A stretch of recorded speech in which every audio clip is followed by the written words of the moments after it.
আসসালামু আলাইকুম সবাইকে। আমরা আজকে দেখবো হচ্ছে নিউটন র্যাপসন মেথড এর যে প্রবলেম গুলো আছে, যে ম্যাথ গুলো আছে সেটা কিভাবে আমরা ক্যালকুলেটরে করব।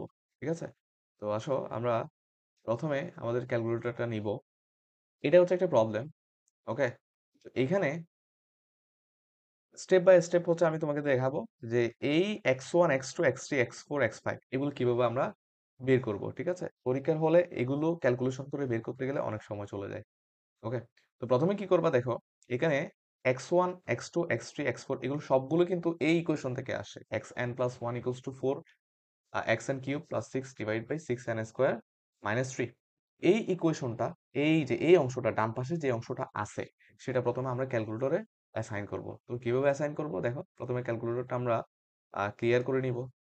ওকে, কিভাবে অ্যাসাইন করব দেখো, এই যে জাস্ট এটা দিব 4x কিউব। এখন x তো এখানে নাই, x আছে হচ্ছে এই যে লাল কালার এক্স। এই লাল কালার এক্স গুলো কাজ করানোর জন্য আমাদেরকে আগে আলফা প্রেস করতে হয়।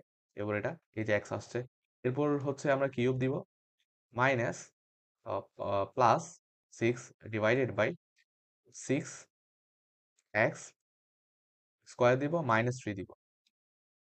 ঠিক আছে? তো আমরা এক্স এন প্লাস ওয়ানের যে ভ্যালুটা, সেই ভ্যালুটা আমরা, সেই রাশিটা আমরা এখানে অ্যাসাইন করলাম। এরপরে আমরা এই রাশিটাকে আমরা সেভ করব কিভাবে দেখো, জাস্ট শিফট দিবা, স্টোর দিবা, এরপর জাস্ট আলফা দিয়ে, ওকে সরি, শিফট দিবা, স্টোর দিবা, জাস্ট এটা দিবা। তখন দেখবা যে এই ভ্যালুটা এক্সেসিভ হয়ে গেছে। ঠিক আছে? এবার তুমি অ্যাসি দিবা, অন দিবা না, কিন্তু অন দিলে এখানে চলে যাবে। এবার এক্স নট এর মান, মানে তুমি কোত্থেকে শুরু করতে চাচ্ছ, 1.5 থেকে, জাস্ট 1.5 দিবা, এরপর এটাও স্টোর দিবা। কোথায় স্টোর করতে চাচ্ছ, ধরো এক্সে। মানে ক্যালকুলেটর কি করবে দেখো, 1.5 সে প্রথমে এক্সে নিবে, তারপরে ওই যে 4x স্কোয়ার, এই যে যে রাশিটা আছে সেটার মান 1.5 এর জন্য সে বের করবে। এরপর যেটা আসবে সেটা আবার এক্স এ রাখবে। ওকে, আবার এক্স এর যে ভ্যালুটা আসছে 1.7 এর 711, এটা আবার এখানে অ্যাসাইন করবে। এরপর যে ভ্যালুটা আসবে সেটা আবার এক্স এ রাখবে।